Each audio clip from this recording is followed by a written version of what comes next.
This podcast mentions alcohol and has adult content. Not suitable for children or the faint at heart. For entertainment purposes only. This is the Tales of a Small Town Bartender podcast. You have been warned.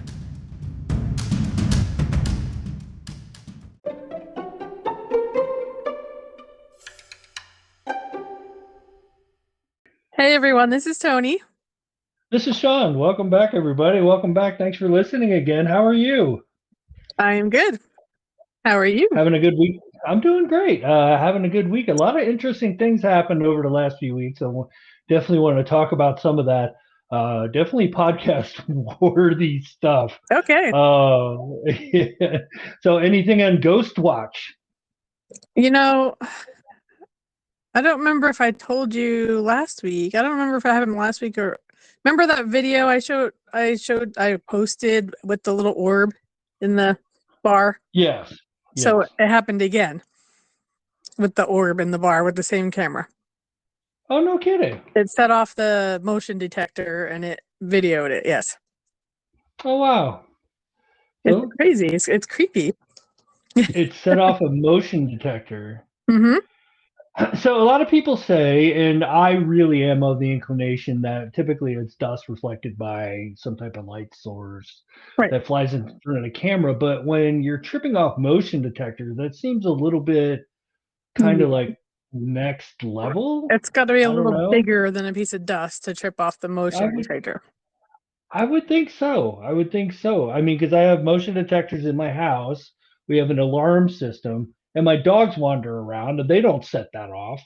So, I mean, yeah. So weird. It is weird. Coincidental? I don't know, but unusual. We'll say that. All right. So, yeah. So Tony has a haunted place. And every now and then we like to revisit that. So that's what that was, if you're new listening to the podcast. And I have a follow-up from, I think, last week's show when we did the Costco items, right? Yeah. So my wife went to Costco and bought Costco coffee. And I'm driving to work one morning, and I take – was that? Oh, I didn't say anything. Oh, sorry, I heard something. So I'm driving to work one morning, and it must be the ghost. And I take a sip of the coffee, and all of a sudden I'm like, why does this taste like shitty wood? Like crappy wood. Yeah, it's like it was gross. But we're buying. So I've heard before, I'm kind of a coffee snob, and I've heard before that if you get ground coffee, like specifically Costa Rican, Central American coffee, kind of Robusta, Folgers, Maxwell House stuff, sometimes they can cut it with like sawdust or different things. Yeah. Like actual sawdust? Yeah, sometimes. I mean, Maxwell House or Folgers won't do it. The coffee's bad enough already. I can't even imagine putting crap in there, cutting it with something. But yeah, some of your coffee manufacturers will substitute different items in there just to make the coffee beans go a little bit longer and save them a little bit of money. So I was thinking that, but then I was like, oh yeah, well, we got whole bean and we grind it ourselves because I'm snobby. And so it's not that. So it's just the beans just aren't the greatest. And then I got to thinking about, hey, I just told everybody, we just told everybody, go out and get Costco beans, because they're Starbucks beans. So I went home and I looked at the package, and nowhere on that package does it say Starbucks beans or packaged by Starbucks or anything like that. So no, going into this, that there is a difference between sometimes Costco products and the products we were talking about last week on the show. So Costco, courtesy of Starbucks. So look for that Starbucks name if you're going to buy Costco beans, because the Costco coffee, not the greatest, not horrible. It's drinkable. It'll wake you up, but not exactly Starbucks quality, which by some argument isn't the best to begin with either. So I'm a coffee snob too. Are you? Tell I me about am. your coffee snobbery. Well, I have a whole little coffee bar in my kitchen. Mm-hmm. You I have like the have. Tarani syrups. I do. Yeah. I Vanilla, absolutely do. caramel, all that good stuff. Hazelnut. You got all that good stuff. I have vanilla caramel. I do have vanilla and caramel. Yes, I have an almond, toasted almond. I guess it is. Nice. I don't have hazelnut, but I have hazelnut coffee. So All right. So the coffee part. I'm going to give you an improvisational coffee snobbery test. We're going to start at level 1 and see if we can get up to, I think I can go to level 6 or 7, 7 being the most snobbiest of snobby coffee parties or coffee people of all. And then we got to figure out where you are on the scale, okay? Okay. All right. This is completely improvisational. Okay. Do you buy uh, do you grind your own coffee? I do not because I have a Keurig and I can't stand using the little refillable cup thing. Okay. Okay, you just blew the entire thing out of the water. Yeah, because I have a You just Keurig. blew it out of the water, Keurig. Yep. Because Never mind. I am the only one in my house that drinks coffee. So Oh, interesting. yeah, so it makes no sense for me to make a whole pot of coffee. You know what I mean? Yeah. Well, yeah, absolutely. So I'm going to introduce you and I guess our viewers to some more coffee snobbery. Here are the levels of coffee snobbery. Do you grind your own beans, which means that you're buying coffee beans and not ground? Right. So coffee beans is like level 1 snobbery. So when you grind your beans, do you grind it in a blade grinder or a burr grinder? There's a Oh, difference. I didn't know So that. burr grinder is level 2 snobbery.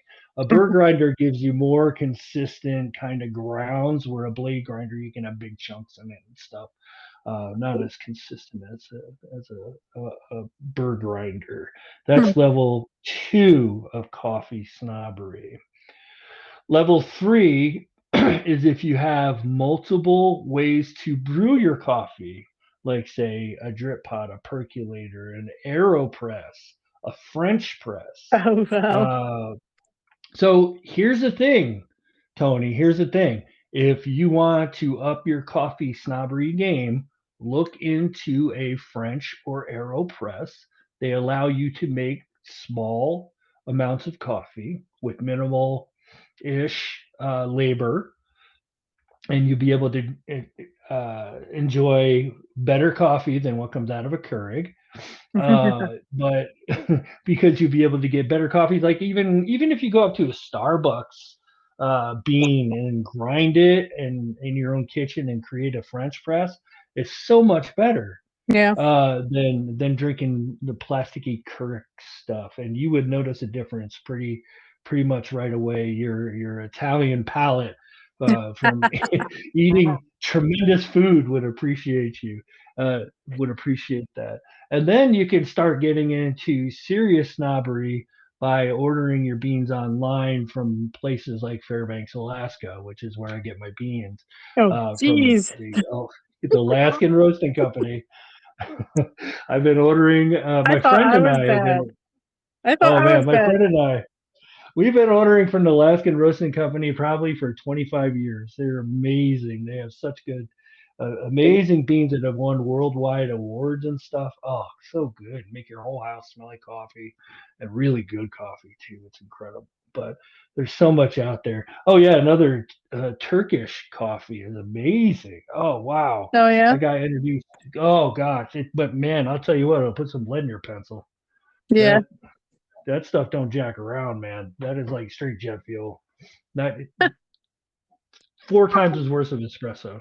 I can't stand getting coffee out places. Like I will never get coffee from Stewart's. I cannot stand Stewart's coffee. I don't know why. Everybody likes it. Good point because you raise a really good point because when you get coffee from gas stations or truck stops and stuff like that, even restaurants, a lot of restaurant coffee is not up to par. It tastes like crap. It's brown water, right? There's no flavor to it. It's either brown water or it's burnt. you know? Yeah, bottom of the pot crap. Yeah, Yeah. absolutely. Hate that. Make a fresh pot. Get this out of here. Um, so let me give you, and this is gonna seem like it doesn't make sense, but hear me out. As Okay. a coffee snob, as a coffee snob, if you get a cup of coffee and you're stuck out and you need to drink coffee that is subpar, tastes bitter, tastes crappy, just isn't right, put just a tiny little bit of salt in it. Yeah. Oh, 100%. never tried that. Just a little bit of salt, just a little bit, not a lot because it'll overpower. You're drinking salt coffee then. Don't Yeah. do that. Just a little bit. Mix it up and see what a difference that makes. Hmm. Good to A know. little bit of salt. Yep, absolutely. It takes the bitterness right out of it. It's amazing what a difference that makes. So, yeah. So, a few coffee snob tips. There you go. Yes. And if you do end up buying a French press, and I do recommend that you do it, hit me up. I got some recipes and stuff for making a cold brew where you let it brew overnight.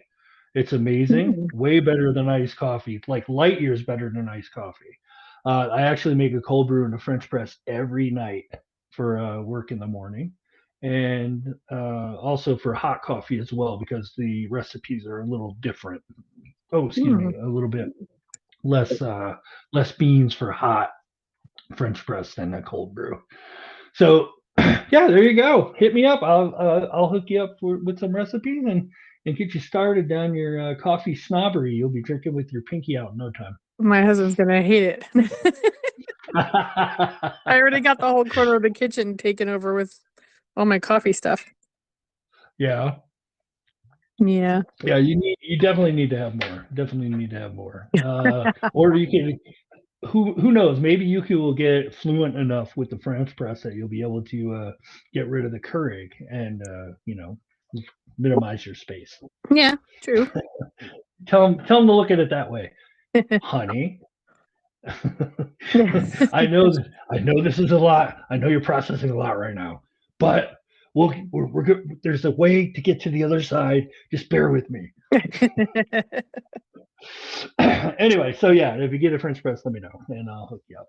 And out there, look online, get French press. The French press, AeroPress, both are great, amazing.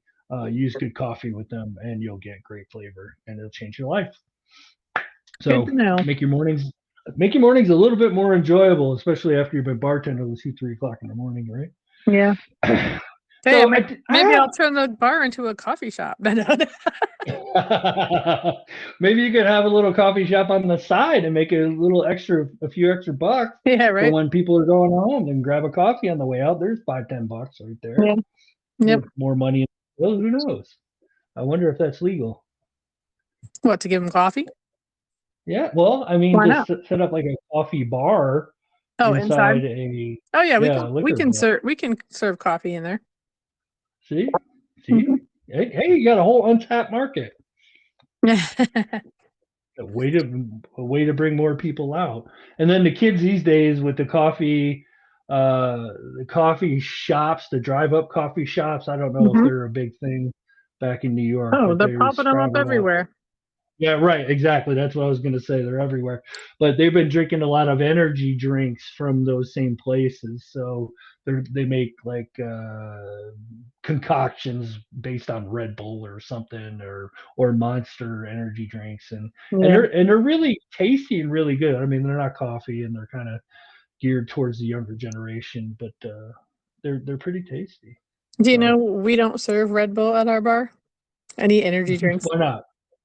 Oh Because no. we don't want them wide awake drunk. We'd rather have you passed out face down. It's interesting, but yeah, I get it. I get it. That's yeah, because vodka and Red Bull was a thing for a long time. It was like a really Mhm. popular drink, right? Yes, it And was. yeah, it caused a lot of problems. Did you see Yeah. any problems with those kind of things? Yes, because we used to have Red Bull and then we stopped carrying it because people were getting out of hand. They get that. I feel like they get hyper drunk, you know? Like it's a different drunk. Yeah, like you said, I think you said it perfectly. It's a wide awake drunk, so Yeah. Creates a different type of issue. So recently, actually this week, this is one of the things that happened to me is I'm over the age of 50. So what does that mean for men? Do you know? I bet you do. Prostate exam? You're not too far off, but I have to have my first colonoscopy. Okay. So, which is, I don't know how I feel about it. I'm very, very torn.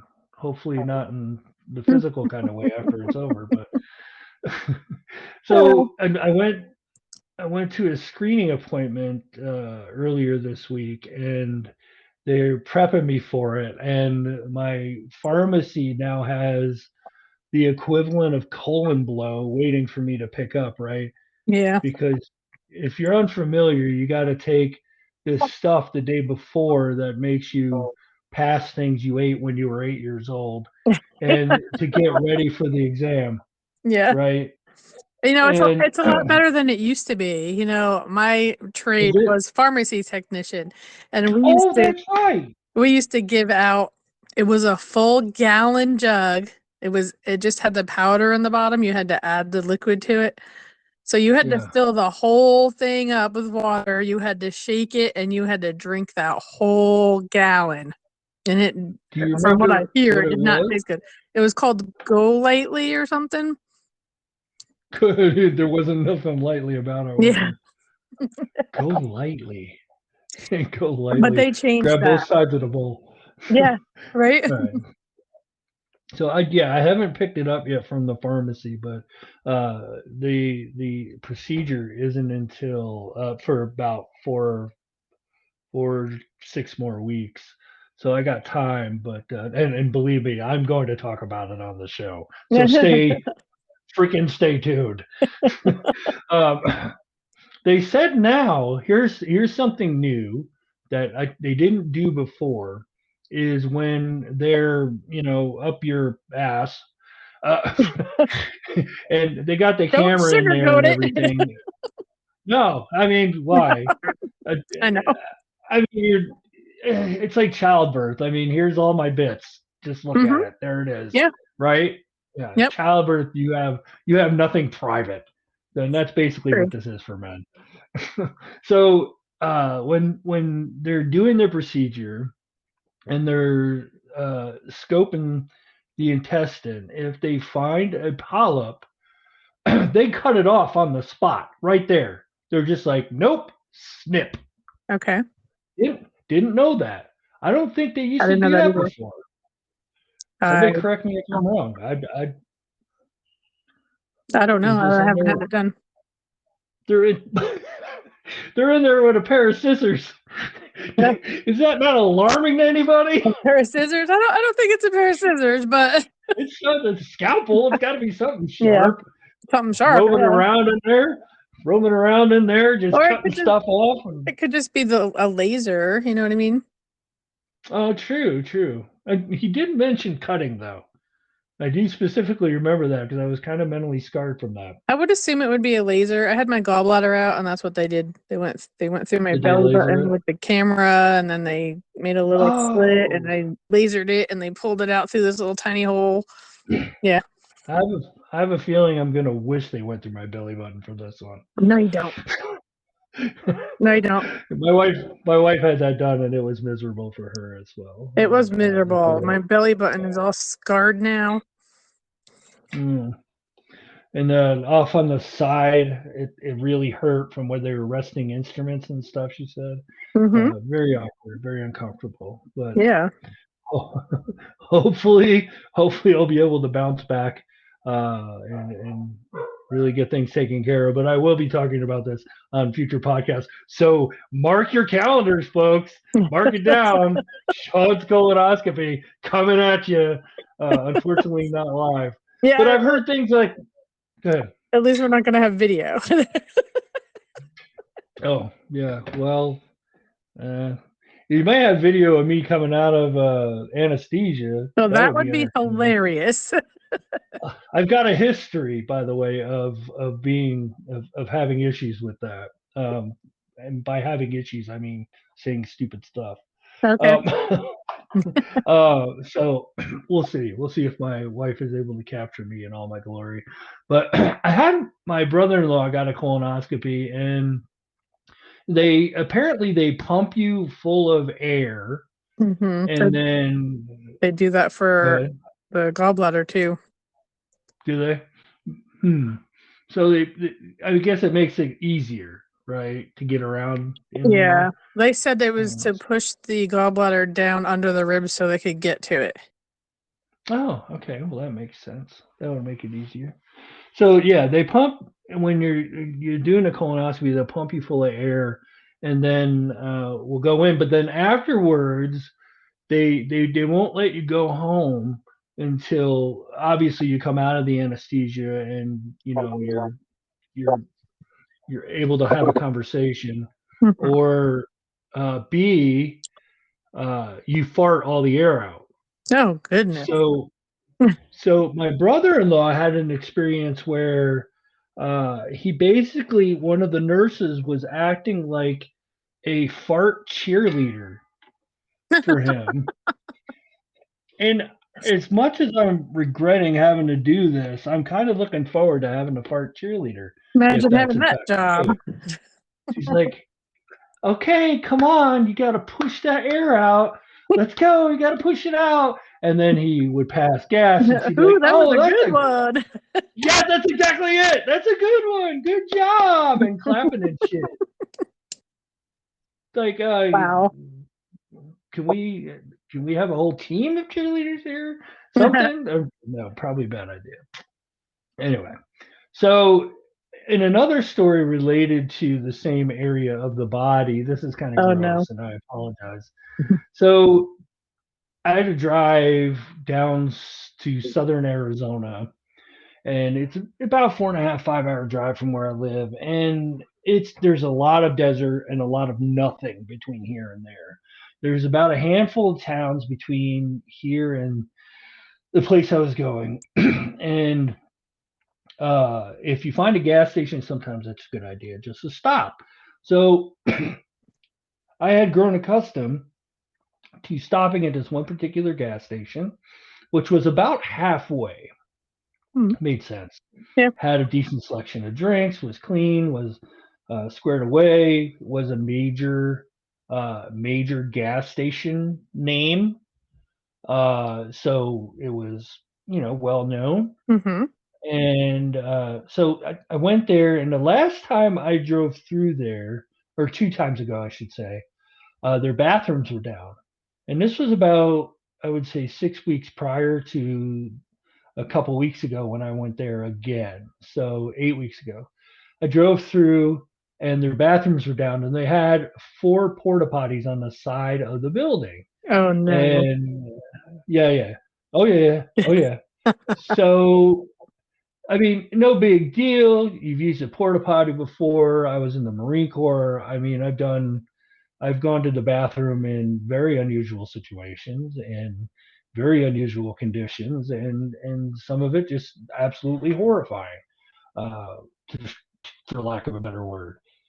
And uh, uh, and so I mean, this was no exception. It just you just get it done. You offload your drinks, your rental Monster Energy drinks, and you get back in the car and you keep driving.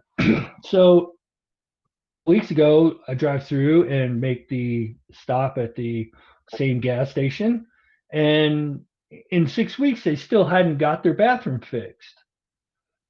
So wow. So the porta potties are still out on the side. I'm like, okay, so no big deal. And I go over to the porta potty, and I open it up, and I can't believe what I see. The porta potty is full Like to the Tom and top. Jerry shit? No. To the top. I seen one like that, remember? Yeah, you couldn't sit in it because That's what I'm saying. it would touch your butt. Isn't that disgusting? It's the most disgusting thing in the world. There's all 4 of them, Tony. Same exact thing. Oh my god. They I would have had thrown these up. fucking. I was retching. I got a I pretty bet. good stomach, and I couldn't hold it. It was so bad. I was just like I bet. everywhere. All 4 of them were like that. Full up to the point where you couldn't sit on them. Just imagine the last person that was in each one of those. Thank you. That's what I was going to say. Who is that person? Who is that guy? How bad do you have to go, or how brave are you that you're like, yep, fuck it, all in. So in 6 weeks, they hadn't had them emptied out. Their bathrooms are still broken, and they're sitting out in the desert sun. Oh my god. Yeah, it's I exactly literally what would you have vomited everywhere. It's exactly what you think. What you're thinking right now, that's exactly what it is. Ugh. Awful. Absolutely awful. So speaking of shit. So Tuesday I worked a double shift. I did open to close. Oh god. And our cleaner, remember when our cleaner was sick that time and I had to clean the bathrooms? Well, I was our going to cleaner say has you are going to have to clean a bathroom again, aren't you? The cleaner has the flu, so he's out for at least a week. At least a week. I had to work Tuesday a double, and I worked Wednesday night. I had to clean the bathroom both nights. I'll say Wednesday night it wasn't that bad. Tuesday night it was, though. Yeah. I don't know. I love this sigh. So Wednesday, the boss is there Wednesday. And you know, he's not there a lot. So he comes up to the bar and he like throws $40 at me on Wednesday. And I'm like, what's this? He's like, just take it. And then later on that night, the bar manager calls on the phone and said, listen, take an extra $20 out of the register and just write on a piece of paper and put it in there that I told you to take $20.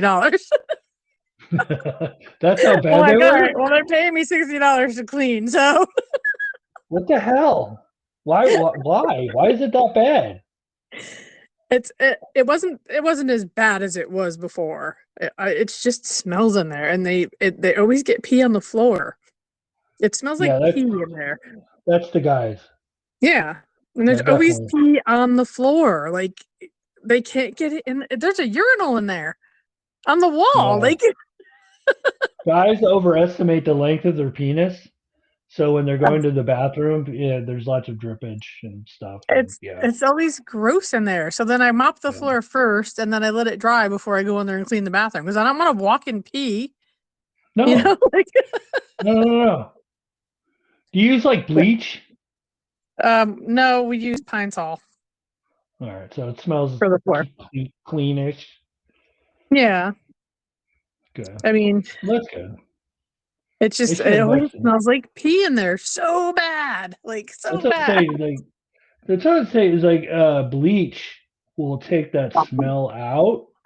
But mixing bleach with urine is not good. If you Google that. Maybe it's ammonia and bleach is what it is. Yeah, because I know we can't put bleach in the urinal. We can't use bleach to clean the urinal. No. I wouldn't do that, but all I'm saying is if you pee on the floor, you kind of deserve it. That's all. So, all right. Well, I'm glad you got that taken care of. Let's change gears. So you and I, we were in a Facebook thread. We were talking and like I was discussing. You were saying that something about a video store when you were growing up. Oh, I worked at a video store. Yeah. You worked at a video store. That's right. Yep. What do you remember about working there? What was like the coolest stuff about working at a video store? And for you kids listening, a video store was a store that you could walk in and purchase VHS videos and take home and watch and be kind and rewind and then return to the store. Anyway, Go ahead. So I was 15 years old when I worked there because Nice. my mom was friends with the owner and they needed somebody to work. And my mom was like, she can work, whatever. I didn't have worker papers or anything. They didn't care. They had X-rated movies there. Oh my. That was the coolest thing. That would be pretty cool at 15 years old. So one time at band camp, Yeah, I gotta figure. I snuck one of the movies home and waited till my friend's parents were at work. We went over to her house to put it in and watch it, and we were in disbelief, just staring at the TV like, oh my god. Oh my god. Tell me it was something like midgets and farm animals or something. No, it wasn't midgets and farm animals, but it was weird. I don't even remember. I don't remember what it was. It was probably like a 70s one. All right, so it was 85. God. It was 1985 then. So it was probably Debbie Does Dallas. No. Yeah, something like that. Sure. But my friend was 14. She was a year younger than me. Both of the girls that were there watching, they were 14. I was 15, and I had just turned 15. So yeah, I turned 15 in August, and this was probably in August. It was probably right around my birthday, and we were just staring at the TV, and then it was like, yeah, I'm never renting one of these again. Not that I rented it, I just snuck it home, and then I had to sneak it back in. And those weren't small, you know. The VHS tapes are kind of big. No, it's kind of hard to sneak things in August, you know. It's not like you can stick it in your jacket. You had to carry your big purse. Like I did. Your movie theater purse that you sneak candy into the theater with.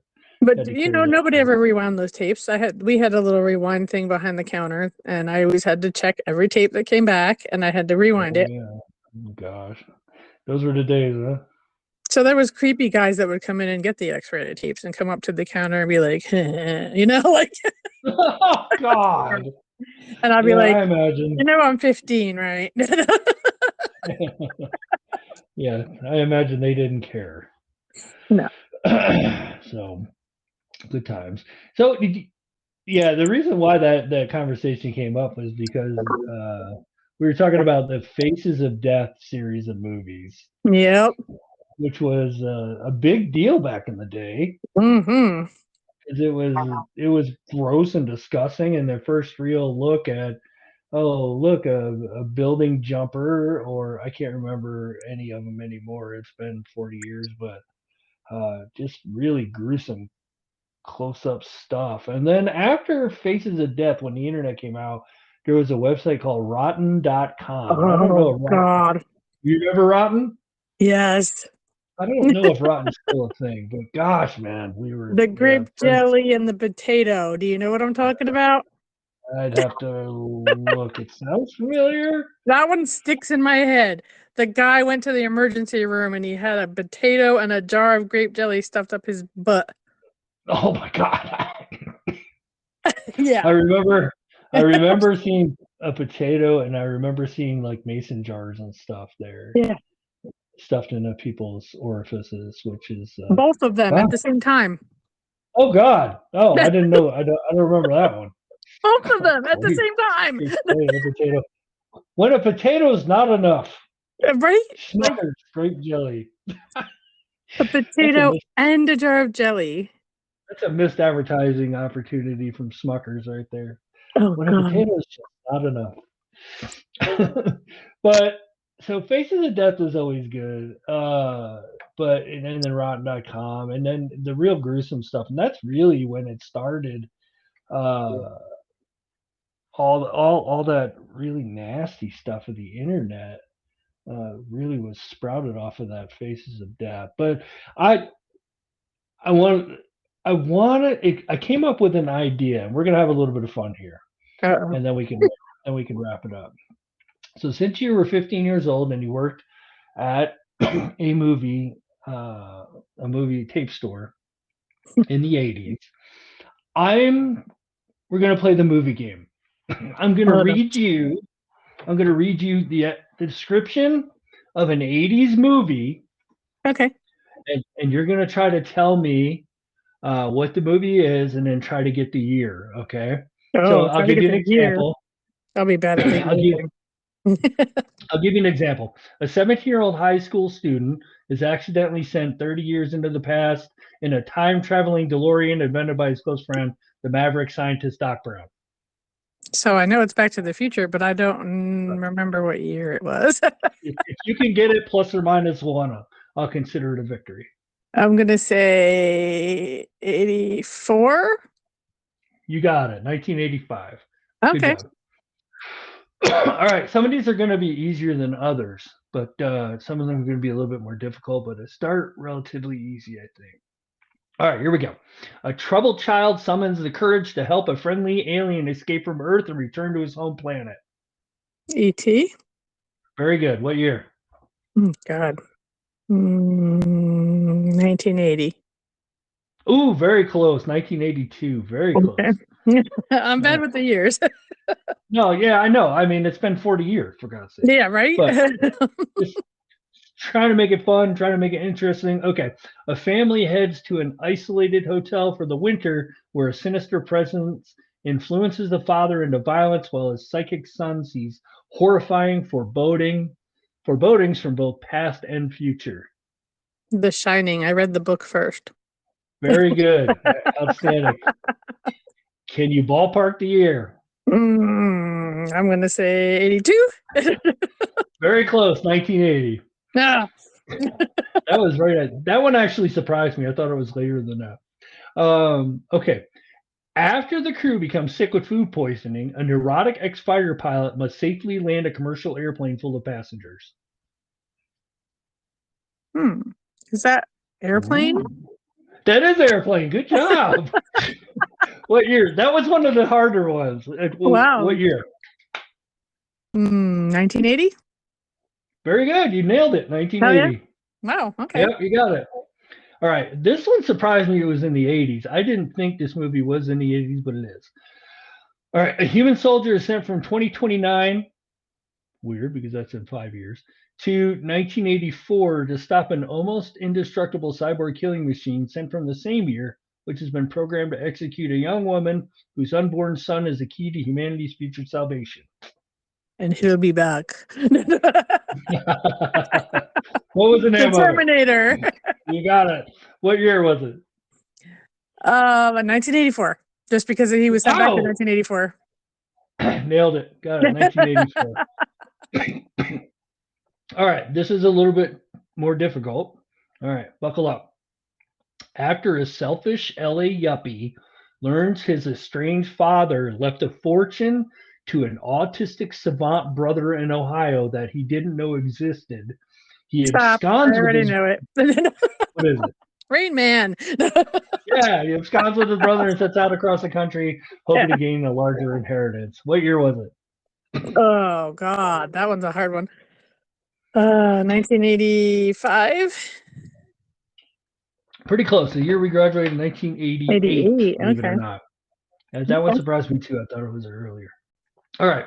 A group of Southern California high school students are enjoying their most important subjects: sex, drugs, and rock and roll.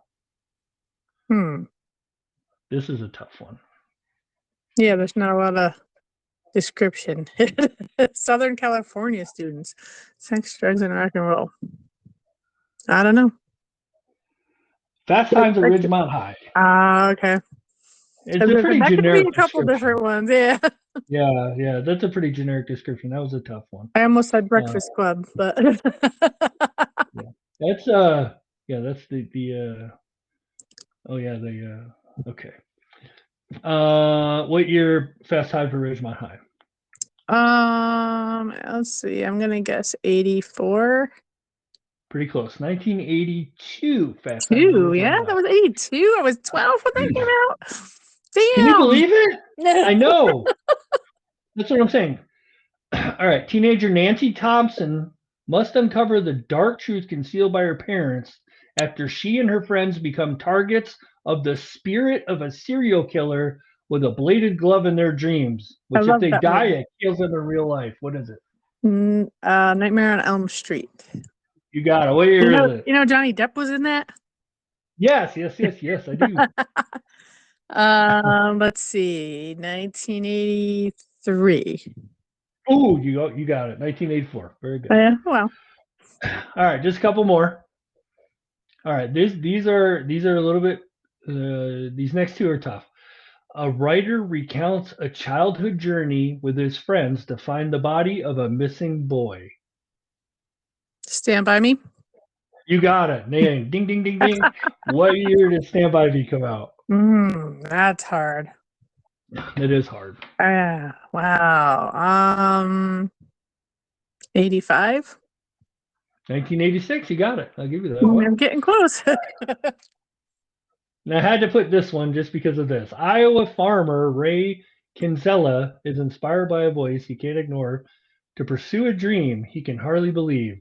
Supported by his wife, Ray begins a quest by turning his ordinary cornfield into a place where dreams can come true. Field of Dreams. You got it. And this one surprised me. It was in the 80s, but what year was that? 86-ish? 1989, believe it or not. 89, okay. Yeah, Wow, I thought it was believe it or earlier than that. Okay, two more. A popular high school student, admired by his peers, decides to take off from school and goes to extreme lengths to pull it off. To the chagrin of the dean, he'll do anything to stop him. Oh crap! I know the movie. Ferris Bueller. Ferris Bueller's Day Off. You got it. What year? 86. Bingo! Nailed it. 1986. Yep. That's one of my favorites. All right. How about? All right, and the last one: 5 high school students meet in Saturday detention and discover they have a great deal more in common than they thought. I already said that one. Breakfast Club. You did, and I was looking at the list. I was like, "Oh, damn, she got one." What year was the Breakfast Club? Was that 85? 1985. You nailed it. What a great way to end it. 1985. Hey, I understand you have some drunk jokes. That was fun. I do have some drunk jokes. I also want to tell you. I don't know if you saw that I posted on our web Facebook page about the bet that somebody bet me $20. Did you see the post? Oh, I did, but I'm forgetting what the bet was about. Refresh my memory. So he said, "I bet you $20 that you're not more than 3 years older than me," because he was arguing with me when I said I was older than him. And I was laughing my ass off. And I said to one of the other customers, "Should I take his $20? Because obviously and he knows how old I am." And he just shrugged his shoulders. And I said, "How old are you?" And he said, 37. Oh, my God. And I took the money out of his hand. He's like, "No, I want proof." So I showed him my license. And he's like, "No freaking way." Yes, freaking way. And count your blessings. We are aging well. Yeah, right?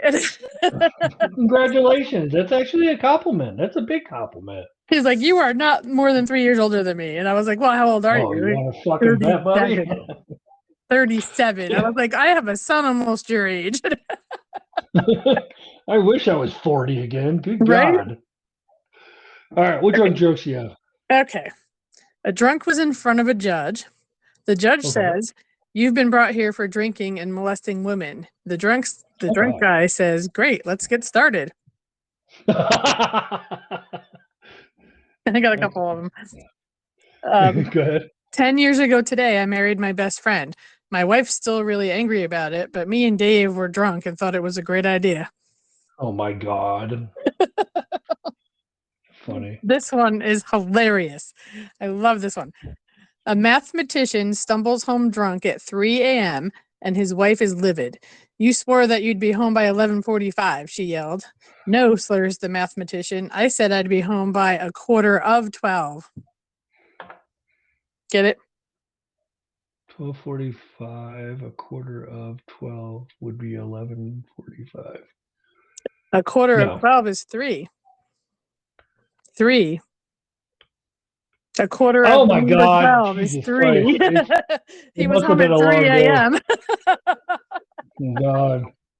No, you were gone by the time. You were right. She was gone by the time too. He was not though. The quarter after 12. Yeah. Okay, this one might offend our Irish listeners. whatever. What's the difference between an Irish wedding and an Irish funeral? I don't know. There's one less drunk at the funeral. Oh, that's actually really good. I like that. I saw that one twice, and one said one fewer drunk, not less. I was like, okay. I told my friend that last night there was a rear end collision in my parking lot. After that, the drunk guy that hit the car gave me $800 and drove away. My friend asked me, was that enough to fix it? And I said, I don't care. It wasn't my car. Could you imagine? It's actually not a bad idea. Here in Vegas, I can totally imagine that. Yeah? I can totally imagine that happening. Oh, yeah. Oh, wow. Somebody pulling that shit off? Yeah, definitely. Somebody backed into my friend's Mercedes in the casino parking lot in Monticello. Oh, gosh. And then Ouch. and took off. They didn't stay, but they got it on camera, so they found the person. Oh, good. Oh, good. Yeah. Throw the book at them. It's crazy. So they didn't stay. Totally. They were probably drunk if they took off, you know? Yeah. So do I have another one? Oh. Yeah. One more. What's the difference What's the difference between a drunk driver and a stone driver? I don't know. A drunk driver will run the stop sign. A stone driver will stop and wait for the sign to turn green. It's not so much a joke as it is true. Right? I guess comedy and reality is a thing. So, all right. Good ones. Good stuff. I enjoyed that. Thank you for those. Yeah. All right. So let's do the random state generator, and let's see. Pick a random state. We're going to decide whether or not we'd rather live in this random state or New York, and the random state is Louisiana. Have we done Louisiana yet? No, we did not do Louisiana. All right. What do you know about Louisiana? I have never been there. I would like to go, though. I would like to go to New Orleans. Mm-hmm. Yeah, New Orleans, I hear smells. I heard that too. But I don't want to stay long. I just want to see it. Yeah, it would be interesting to see the French Quarter and hopefully not get pickpocketed. But yeah, it's an interesting place with a lot of intrigue. I feel bad after the hurricane. They're still cleaning up after that mess years and years later, man. What a disaster. I mean, Cajun people, one of my roommates in the Marine Corps, another roommate before I had the one that passed away that I talked about on the podcast, he was a Cajun and talked just like, remember that chef Justin, whatever his name is, but you know, he can barely understand something. Cajun. Yeah, he talked just like that. Wow. It was very difficult to understand him, but he was a great guy. And very friendly, would give you the shirt off his back. It's supposed to be very haunted there. Very haunted. And also another H word, very humid, which I'm not a fan of. And then another H word, once again, hurricanes, which I'm kind of allergic to those. But other than the good food, there's a lot of good food down there. Don't know crap about the pizza, which is a must know. But I don't know anything about the pizza. But I'm going to say New York on this one. Me too. Okay, Louisiana. And so unusual drinking laws in Louisiana. Open alcohol containers are illegal. That makes drinking difficult, doesn't it? Drive-through stores are allowed to serve alcohol. They are. I do know that. My daughter went there, and she said there was a drive-through margarita place. You can drive through and get a big thing of margaritas. Arizona has the same kind of deal. You can go and buy your liquor through the drive-through store. The law says the container is closed if the straw has not been put through the lid. Right. So, yeah, you can buy it, but just don't put a straw in it. The law also prohibits bars or restaurants from displaying any alcohol brand name if it can be seen from the outside. Oh, wow. That's interesting. So, well, they get a lot of people walking by, you know. Yeah, and then I imagine that there's a certain air, certain environment, a certain mystique that they want to hold up for Mardi Gras, stuff like that, and they don't want to turn it into a big advertisement fest, you know. Right. I think maybe that there could potentially be behind it. That'd be good. So, all right, let's do a quote, and this quote's from Steve Martin, and then we'll call it a night. Steve Martin said, "Writer's block is a fancy term made up by whiners so they can have an excuse to drink alcohol." Really? Steve, what? Okay, I don't think that makes sense.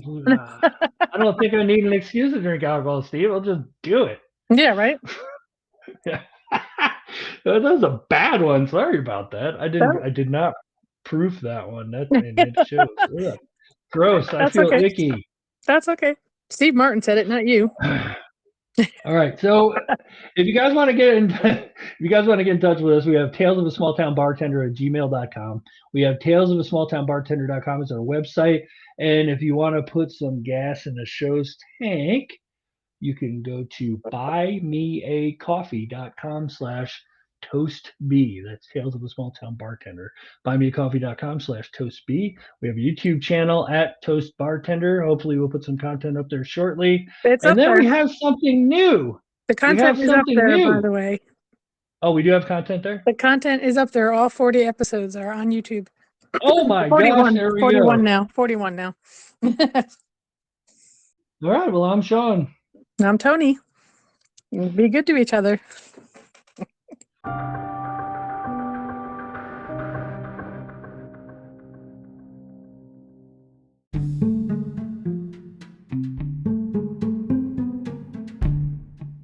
You can email us at talesofasmalltownbartender@gmail.com. Check our socials. Facebook, facebook.com/talesofasmalltownbartender. Instagram, instagram.com/talesofasmalltownbar/. TikTok, @talesofabartender. Buy us a coffee at buymeacoffee.com/toastb.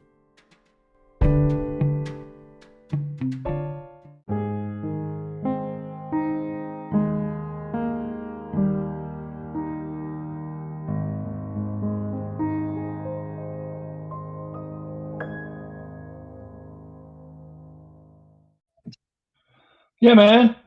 Hello. How are you? What does that say? No prober, anal. Oh, anal prober. Oh, Jesus.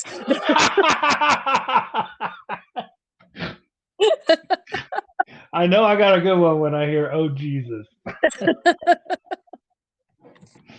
So I was going to tell you, I don't have a drunk or a kid, but I have some drunk jokes. All right, drunk jokes. A little different. Right. Yeah, let me put them in here.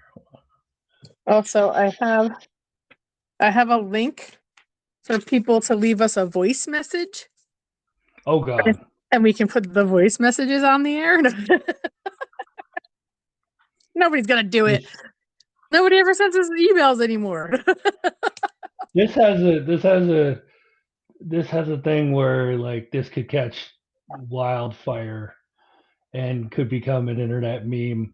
So there's a oh fuck, what is it? It's a Buffalo Wild Wing here in Las Vegas, and somebody posted on Instagram. They said, "Call this number and say that you want what the fuck is it? That you just want like gravy or something stupid."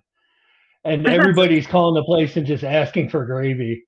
And now the Buffalo Wild Wings is so fucking pissed off they're just hanging up on people.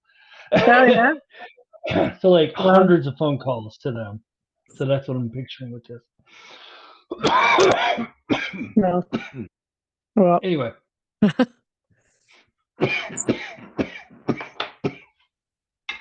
Trying to get it out now. Yep. Oh. All right, junk jokes and voice messages. Okay. What we got here? That's that story. I have the story that I had sitting here for a while. What phone number do you have? It's a link. It's actually a link. Okay. What's the link? It's tiny. Well, I changed it to a tiny URL because it was a long one. It's tinyurl.com /toastb.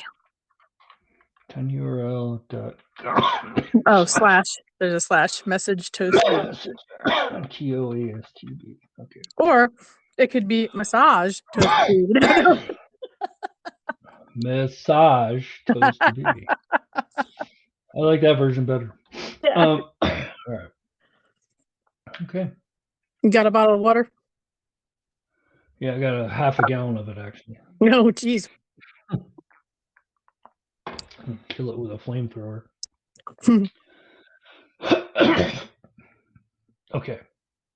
You ready? No, not yet.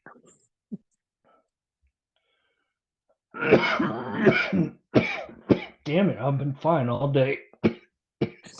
It knows. It might be psychosomatic. Oh, I just posted last week's too. It's up there now. Oh, good. All right, let's do it. You sure? Yep. I'm sure. Oh, okay. Let's start over. I'm sure. Let's do it. Oh, geez.